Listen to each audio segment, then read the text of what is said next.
কেন বাদশাহ আবরাহা কাবা শরীফ ধ্বংস করতে চেয়েছিল?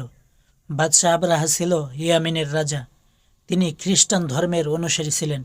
এই জন্য তিনি বড় একটি গির্জা নির্মাণ করলেন, যাতে করে মানুষ মক্কায় না গিয়ে তার বানানো গির্জায় আসে।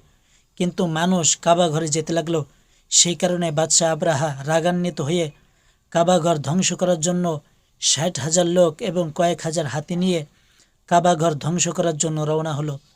যখন তারা কাবাগরের সামনে পৌঁছালো, তখন তার চাচা আবু তালেব কাবাগর চেয়ে বলল, হে আল্লাহ, তোমার ঘর তুমি রক্ষা করো। এই কথা বলার সাথে সাথে এক ঝাঁক আবাবিল পাখি এসে বাদশাহ আবরাহার সৈন্যবাহিনীর উপর পাথর নিক্ষেপ করতে শুরু করলো এবং তারা কাবা শরীফ ধ্বংস করার জন্য এসে নিজেরাই ধ্বংস হয়ে গেল। সুবহানাল্লাহ। ভিডিওটা বেশি বেশি শেয়ার করে সকল মুসলমানদেরকে দেখার সুযোগ করে দাও। আর তুমি যদি আমাদের চ্যানেলে নতুন দর্শক হয়ে থাকো, তাহলে ভিডিওতে একটি লাইক করে চ্যানেলটি সাবস্ক্রাইব করে সুন্দর একটি কমেন্ট করে যাও।